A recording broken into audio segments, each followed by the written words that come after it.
Nah, ketakutan mental ini tentu saja juga akan berdampak pada aspek pembelajaran secara psikologis.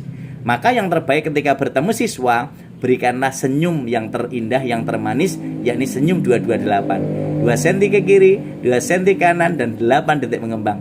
Itulah senyum yang keluar inner beauty, yang betul-betul ikhlas, tulus. Ya seperti senyumnya Mbak Widyati itu, senyum 228. 2 cm ke kiri, 2 cm kanan, dan 8 detik mengembang. Mengapa? Karena model senyum itulah yang senantiasa dinantikan dan dirindukan oleh murid-murid kita. Mungkin mereka, anak-anak didik kita, tidak semuanya di rumah itu mendapatkan seperti yang diharapkan. Akhirnya mereka mendapatkan di sekolah. Maka jangan kaget ketika murid-murid kita ada yang mencari perhatian pada gurunya. Ada yang mungkin memainkan peran untuk, ya istilah orang mengatakan agak nakal misalnya. Atau misalnya caper pada guru dan teman-temannya. Karena mungkin di rumah dia tidak dapatkan itu. Maka posisi itu guru juga harus memahami kondisi siswa. Oleh karena itu kita lihat Mbak Widyati dan Mbak Titin ketika di sekolah tentu memiliki aneka karakteristik peserta didik yang bermacam-macam. Tentu cara menanganinya pun juga bermacam-macam. Pendekatannya pun juga bermacam-macam. Teknik pengelolaan kelas juga bermacam-macam. Strategi pendekatan dan menyatukan mereka antar teman pun juga berbeda-beda. Nah, apalagi Mbak Zulia Lestari, dia abadi sepanjang hayat. Karena Zulia Tor Lestari. Nah, Lestari. Sehingga posisi itu tentu teman-teman punya pengalaman. Nah, nanti kita lihat. Dalam diskusi kita nanti akan kita lihat masing-masing bagaimana pembeda-pembeda itu, termasuk Mas Tri Hari Purnomo.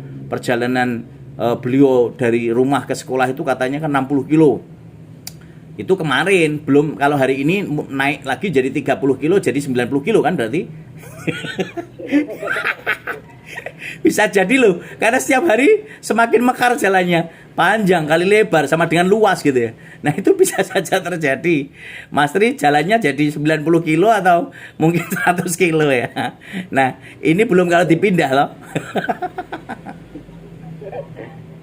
Tapi pesan Pak Romadi, sejauh mata memandang, selebar bumi yang ada di sekitar, langit tetap ada di atas. Dan kita tetap harus tegak kokoh berdiri, melihat cita-cita itu ke langit, dan kejarlah sampai kalian menangis berdarah-darah. Sehingga suatu saat kalian akan bisa menikmati dan menemukan keindahan. Seperti yang katakan Mbak Dewi Persik, indah pada waktunya. Dan semangat itu akhirnya kita sebagai guru, sebagai dosen akan terus bisa menyinari dunia seperti bintang, bulan, dan matahari yang selalu menyinari bumi baik tampak maupun tidak tampak oleh manusia. Karena semangat itu harus kita dukung dengan upaya kita untuk terus berliterasi dengan Ratu Lisa, rajin menulis dan membaca. Karena dengan begitu akan memberikan kekuatan dan penguatan pada kita semua agar kita menjadi sosok-sosok pendidik yang keren, yang hebat, dan itu ditunjukkan dari kreativitas kita, dari inovasi kita, dari produktivitas kita. Dan disitulah orang akan bisa mengatakan bahwa guru-guru SD ini memang hebat dan luar biasa. Dan ini menjadi harapan kita, keluarga besar dari guru-guru SD di seluruh Indonesia. Maka kita teriakkan kecintaan dan kebanggaan kita. Sehingga kalau Mbak Widyati, Mas Tri, Mbak Titin, Mbak Julia, Mas Wondo, Mas Untung itu ditanya, Mbak, Mas ngajar di mana toh? Loh, Bapak belum tahu toh? Di Indonesia ini Pak hanya ada 2 sekolah, satu SD, yang kedua sekolah lainnya gitu ya.